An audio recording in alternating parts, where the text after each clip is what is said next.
დღის მთავარი თემები და სიახლებით პირდაპირ ეთერში მუშაობას იწყებს ქრონიკის საინფორმაციო სამსახური სტუდიაში ნინო კაბანძე მუშაობს საღამო მშვიდობისა. რუსთავის საკრებულომ 2014 წლის პირველი სხდომა გამართა. სხდომაზე მიმდინარე წლის მთავარ ფინანსურ დოკუმენტში შესატანი პროგრამული ცვლილებების შესახებ იმსჯელის. ცვლილებები შეეხო სოციალური დახმარების პროგრამას. ქვეყნის ტერიტორიული მთლიანობისთვის ომში დაღუპული პირების ოჯახების ყოველთვიური დახმარება 100 ლარით განისაზღვრა. საკრებულოს სხდომის შემდეგ კახა გურგენიძემ განცხადება რუსთავის ნაგავს საყრელთან დაკავშირებით გააკეთა.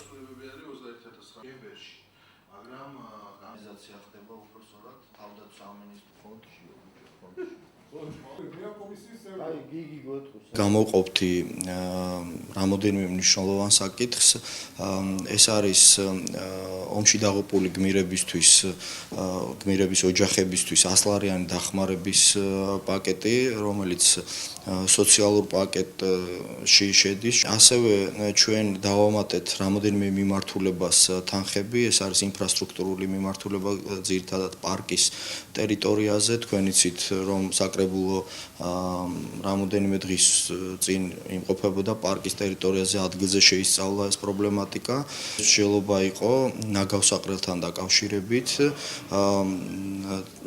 ერთი კვირის წინ დაისვა საკითხი ნაგავს საყრელის გადაცემის თაობაზე ცენტრალური ხელისუფლებისთვის. ჩვენ ამ საკითხებზე ვმსჯელობთ.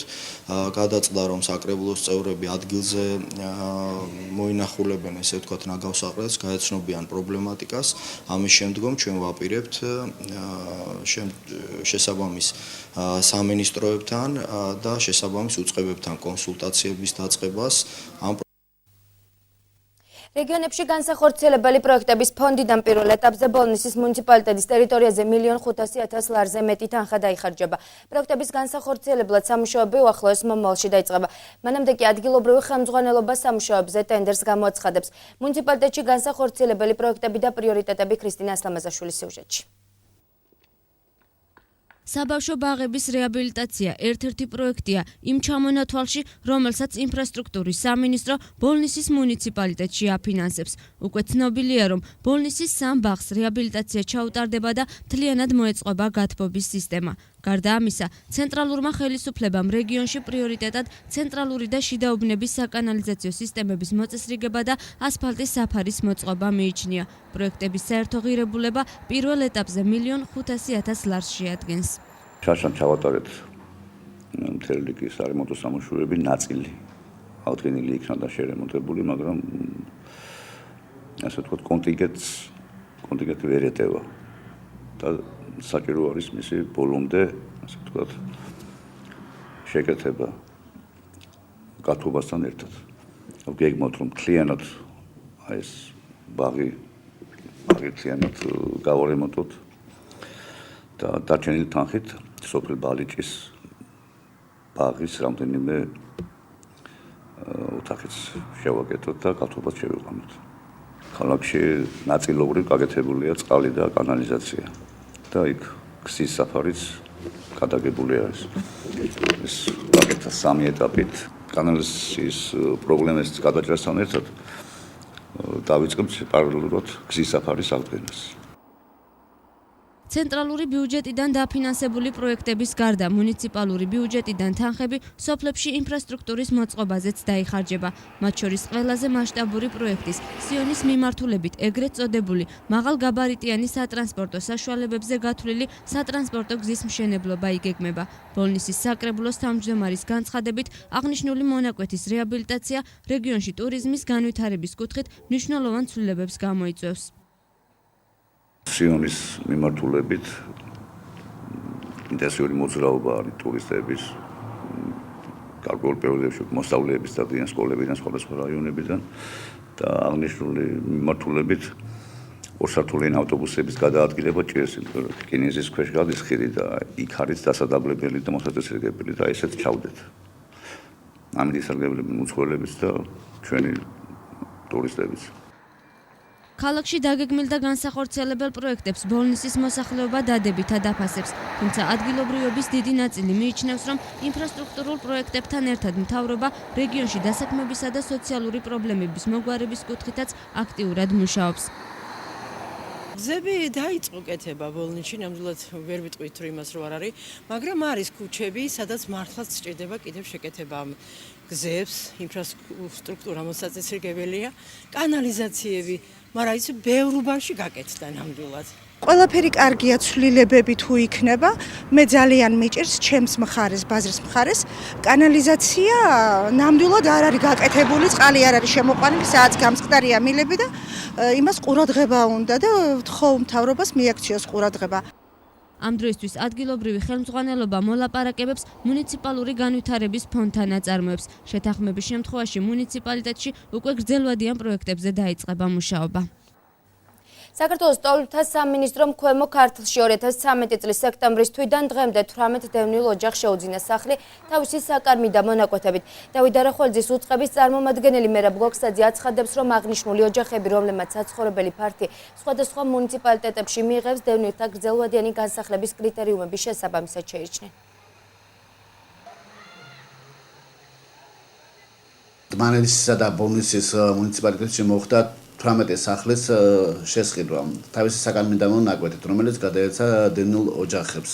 ეს არის განსახლებისა და დასაქმების პროგრამა და ეს პროექტი გაგრძელდება კიდევ და შევისყიდეთ კიდევ იმ სახლებს, რომელიც რამდენი საჯარო იქნება.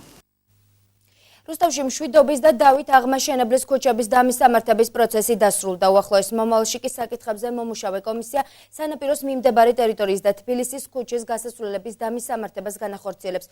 კომისიის თავმჯდომარის იაგო ბადაგაძის განმარტებით სამუშაო ჯგუფი მოსახლეობის შენიშვნებს და ინიციატივებს აქტიურად განიხილავს.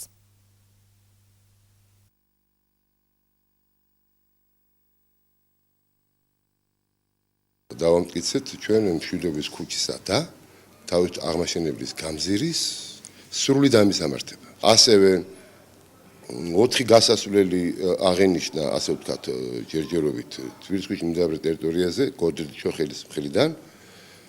ისიც სახელდასარქმევია, აუცილებლად, თუმცა ნომერაცია, აღრიცხვიანობა, საგადასტრო კოდი და ყველაფერი უკვე გვაქვს მზად. სოკარ ჯორჯია გაზიკახედის რუსთავის სერვის ცენტრი განცხადებას ავრცელებს, რომელსაც უცვლელად გთავაზობთ.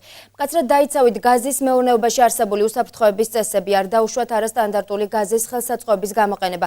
გაზის აღრიცხვის ხელსაწყოები დამოწმებული უნდა იყოს აქ სტანდარტის მიერ. არის სარგებლოთ არალიცენზირებული იურიდიული და ფიზიკური პირის მომსახურებით. გამართულ მდგომარეობაში იქონიეთ საკვამლე და სავენტილაციო არხები. არ მიატოვოთ უმეთვალყურეოდ ჩართული გაზის ხელსაწყოები და მათზე არსებული ჩამკეტი ონკანები. არ დაუშვათ ბავშვები გაზს დანადგარებთან. არ დაუშვათ გამდინარე წყალგამაცხელებლების მონტაჟი და ექსპლუატაცია ისეთ კორპუსებში, რომელთაც არ გააჩნიათ საკვამლი არხები. გაზის გაჟონვის შემთხვევაში კი დარეკეთ ცხელი ხაზის ნომერზე 577 22 91 90 ან 25 53 55. ზემოთ აღნიშნულ მოთხოვნათა გაუთვალისწინებლობის შემთხვევაში პასუხისმგებლობა დაეკისრება გაზ დანადგარების მფლობელ ფიზიკურ თუ იურიდიულ პირს. საქართველოს მასშტაბით საჯარო სკოლებში სასწავლო პროცესი დღეიდან განახლდა. რუსთავში არსებულმა ყველა საჯარო და კერძო სკოლამ სწავლა ჩვეულ რეჟიმში განაგრძო. როგორც რესურს ცენტრში აცხადებენ, მოსწავლეების მისაღებად ყველა სკოლა სრულ მზადყოფნაშია. შეგახსენებთ, რომ ზამთრის არდადეგები 24 დეკემბრიდან დაიწყო და 4 კვირის განმავლობაში მიმდინარეობდა.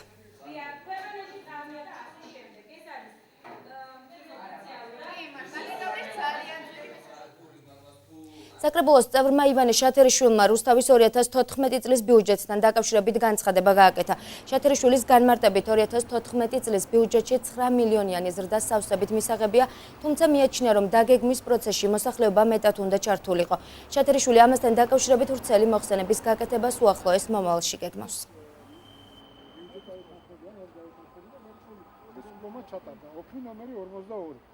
მოსახლეობა ბრძენია და კარგი იქნებოდა, რომ ჩვენ გვეკითხა ხალხისთვის რა უფრო უპრიანი და რასთან უფრო შეიძლება გამახვილება ყურადღების, ეს ერთი. მე წინააღმდეგი ვიყავი საკრებულოს სხდომაზე ერთი დეპუტატი ვარ, რომელმაც მიოცი წინააღმდეგი ამ ბიუჯეტს ხმა. ეხლა ბიუჯეტი 9 მილიონით გაზრდილია და ეს კარგია, მაგრამ განხილვები თუ რაში არის დახარჯული და რაში იხარჯება, აი ეს უკვე კითხვის ნიშნის ქვეშ არის და ეს მაღელვებს.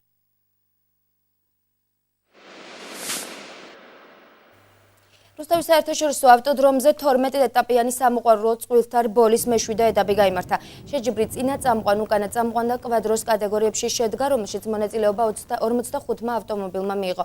დაძაბული და საინტერესო ბოლის შემდეგ კვადროში მე-7 ეტაპის გამარჯვებული რუსთაველი ვანო მძელური გახდა.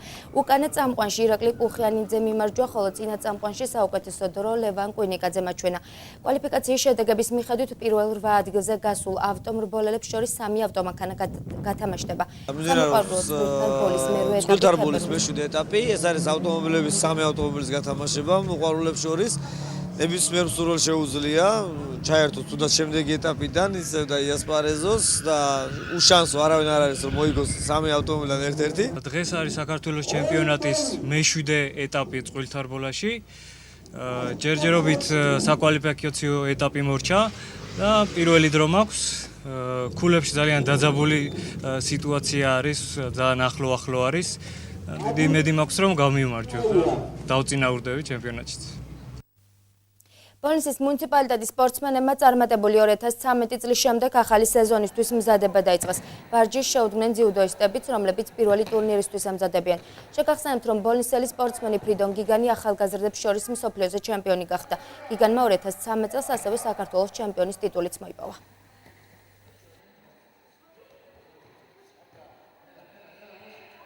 გასული წელი უფრო წარმატებული აღმოჩნდა ჩვენი ბოლნისის რაიონისთვის და ჩვენ ძიუდოსთვის. ჩვენი მოსწავლე ფრიდონ გიგანი გახდა მსოფლიოს ჩემპიონი გუნდურ შეჯიბრებაში. წარმატებით იასპარეზეს ჩვენმა ახალგაზრდებმა ერთი 90 კილოგრამში გახდა ჩემპიონი ნოდარ ბერიანი, 91-ში და 63-ში ბექა ბიბლიანი და ლერი დადვანი გახდნენ პრიზორები. რუსთავის საკალათბურთო გუნდმა არმია დაამარცხა. რუსთაველმა კალათბურთელებმა საქართველოს თასის გათამაშების პირველი შეხვედრაში გამარჯვება დაძაბული თამაშის შემდეგ მოიპოვეს. რუსთავისა და არმიას თამაშის 4-ვე პერიოდში მასპინძლებმა წინ გასვლა მოახერხეს და საბოლოოდ 91-64 იმარჯვეს. დღევანდელ შეხვედრაში რუსთაველთა რიგებიდან საუკეთესო ლევან ხმელიძე იყო, რომელმაც 17 ქულა მოაგროვა. არმიიდან კი 16 ქულით ყველაზე შედეგიანი მიხეილ ბერიშვილი აღმოჩნდა. რუსთავსა და არმიას შორის საპასუხო მატჩი 23 იანვარს თბილისში გაიმართება.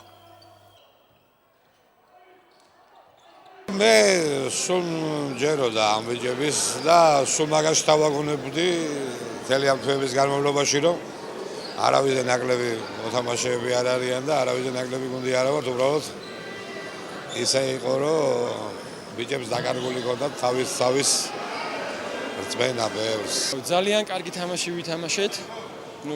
მოგება ესეთი წარმოუდგენელი არ იყო ჩვენთვის, მაგრამ ამ ხელისხმობას ვერ წარმოვიდგენდი ნამდვილად და ძალიან დიდი უპირატესობა გვაქვს მეორე თამაშისთვის და ყველაფერს გავაკეთებთ იმისთვის, რომ შემდეგ ეტაპზე გავიდეთ. ძალიან სამწუხაროა, რომ დავმარცხდით, მაგრამ მინდა გითხრათ, პირველი ტაიმი დამთავრდა, მეორე ტაიმი თბილისში გველის და დიდი იმედი გვაქვს, რომ ამ დანაკლის, რაც კოლეგებთან წავაგეთ, ვფიქრობ, რომ უნდა ამოვიღოთ, თუ გვინდა შემდეგ ეტაპზე გასვლა. რუსთავი ძლიერი გუნდია, მით უმეტეს თავის საკუთარ კედლებში. გულოცავ რუსთავის გუნდს გამარჯვება, გულოცავ გულშემატკივარს, მაგრამ როგორც გითხარით, პირველი ნახევარი დასრულებულია, მეორე ნახევრისთვის მოემზადებთ.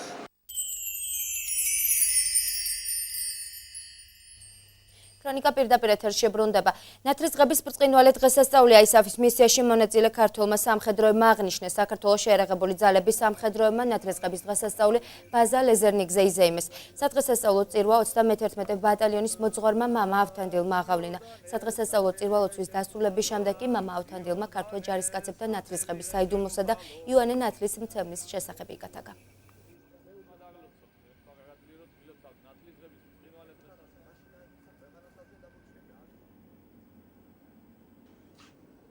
მინდა სრულიად საქართველოს მიულოცო ნათლისღების ბრწყინვალე დღესასწაული, იჭებს რომ ჩვენ ქართველ ჯარისკაცებს, რომლებიც თავის სამხედრო მოვალეობას ავღანეთში ასრულებენ, მინდა უსურვო, რომ მრავალი ნათლისღებას დასწრებოდნენ სრულიად ჩვენი ჯარისკაცები და სრულიად საქართველო თავიანთ ოჯახებში.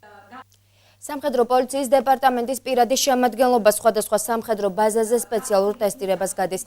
ტესტირება 29 იანვრამდე გაგრძელდება და სამხედრო პოლიციის პირადი შემადგენლობის ზოგადი განათლების დონის შეფასებას ისახავს მიზნად. ტესტირების შედეგების მიხედვით სამხედრო პოლიციელთა ის კონტინგენტი შეირჩევა, ვინც ეროვნულ თავდაცვის აკადემიაში პერსონალის გადამზადების კურსზე გაიგზავნება. კურსი 4 მარტს დაიწყება და 4 თვეს გაგრძელდება. პირველ ეტაპზე 30 სამხედრო პოლიციელი გადამზადდება.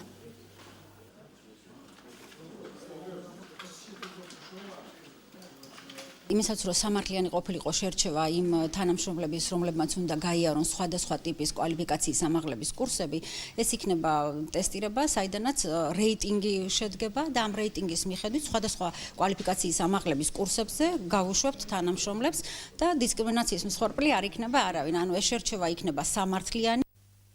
საქართველოში ოფიციალური ვიზიტით კონგრესის წარმომადგენელთა დელეგაცია იმყოფება. ამერიკის შეერთებული შტატების სენატის საგარეო ურთიერთობებისა და წარმომადგენელთა პალატის სამხედრო კომიტეტების მრჩეველთა ჯგუფები დღეს თავდაცვის მინისტრმა ირაკლი ალასანიამ და მისმა მოადგილემ მიხეილ დარჩეშულმა მიიღეს. შეხვედრაზე თავდაცვის მინისტრმა საგარეო ურთიერთობების კომიტეტის წარმომადგენლებს თანამშრომლობისა და მხარდაჭერისთვის მადლობა გადაუხადა. სტუმრები ეროვნულ სასწავლო ცენტრ კრწანისაც ესტუმრნენ და ცენტრის შესაძლებლობებს გაეცნენ.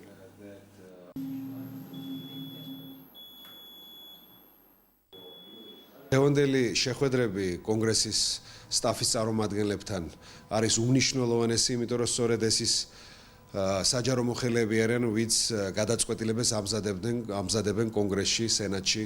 ამიტომ ჩვენ ვისაუბრეთ თითქმის მთელ სპექტრზე, ორმხრივი ურთიერთობების, განსაკუთრებით ვისაუბრეთ ჩვენ თავდაცვითი შეერაღების და საშუალებების გაზრდაზე, ამერიკის შეერთებული შტატების როლზე, ჩვენი თავდაცვის უნარიანობის ამაღლებაზე, კონკრეტულ გადაწყვეტილებებზე, რაც საქართველოს მისცემს საშუალებას ჰყავდეს არმია, რომელსაც ექნება შემაკავებლის ფუნქცია. შეერთებული შტატების კონგრესის წარმომადგენელთა მხრიდან ჩვენ მივიღეთ სრული მხარდაჭერა საქართველოს ტერიტორიული მთლიანობისა და სუვერენიტეტის მიმართ, საქართველოს ნატოში გაწევრიანების მიმართ, მათი მხრიდან ასევე ძალზე დადებითად შეფასდა ის რეფორმები, რომელიც ხორციელდება საქართველოს თავდაცვის სისტემაში.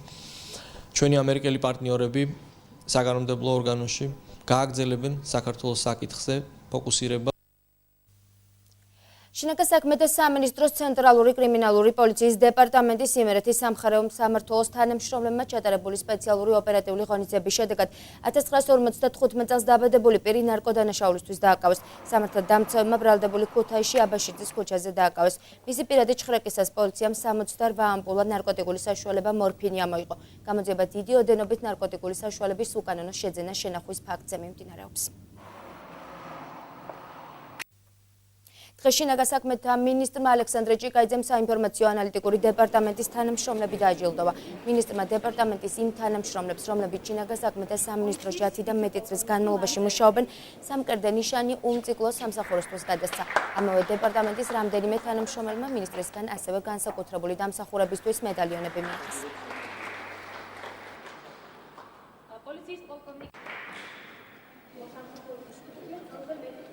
მინისტრმა დააჯილდოვა და წაახალისა საინფორმაციო ანალიტიკური დეპარტამენტის თანამშრომლები, ის ვინც უკვე 20 წლის მანძილზე, 15 წლის მანძილზე, 10 წლის მანძილზე, 5 წლის მანძილზე პირნათლად ასრულებდა თავის მოვალეობას. სხვადასხვა ჯილდოებით, როგორც ასე ვთქვათ, მედალით, აი ამ წლოვანების და შესაბამისად, ასე ცალკეული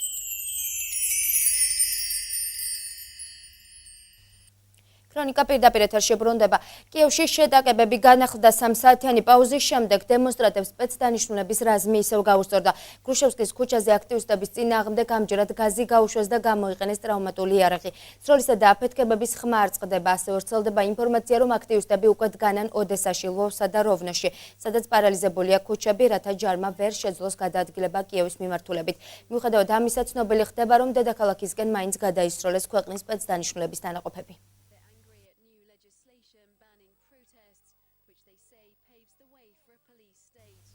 ორი ძლიერი აფეთქება ტაილანდის ცენტრში უცნობმა პირმა ოპოზიციის წარმომადგენლებს ყუმბარა ისროლა. გავრცელებული ინფორმაციით დაშავებულია 30 ადამიანი, მათ შორის ერთი ჟურნალისტია. პოლიციის ინფორმაციით ინციდენტი გამარჯვების მონუმენტთან მოხდა. ადგილზე ახლა სამართალდამცავების საგანგებო რეჟიმში მუშაობენ. მომხდართან დაკავშირებით მიმდინარეობს გამოძიება.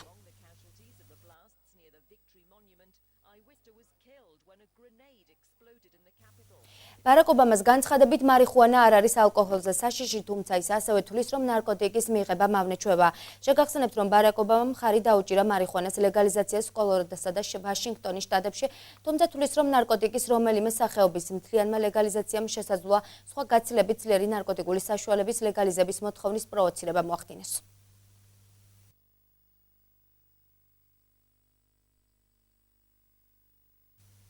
დაკვლავ საქართველოს და ამინდის პროგნოზის სინოპტიკოსები ხვალ ტემპერატურის დაცემას პროგნოზირებენ დასავლეთ საქართველოს უმეტეს რეგიონში. რაც შეეხება აღმოსავლეთ საქართველოს ნალექის მიუხედავად არის ტემპერატურის კლება მოსალოდნელი არ არის. ცვალებადი ღრუბლიანობაა ნავარაუდები რუსთავში. წალკაში დღეს 2 გრადუსი სითბო, ღამით -7. თეთრი წყაროში ჰაერით 4 გრადუსამდე გაწება, ღამით 8 გრადუსი ყინვა, დმანისში 1 გრადუსი სითბო, ღამით 14 გრადუსი ყინვა. ხონში 8 გრადუსი სითბო, ღამით -4, მარნაულში 8 გრადუსი, ღამით 3 გრადუსი ყინვა. თბილისში დღესით 6 გრადუსია ნავარაუდები, გარდამანში დღესით 10 გრადუსი სითბო, ღამით 3 გრადუსი ყინვა. რუსთავში დღესით 7 გრადუსი სითბო, ღამით -3.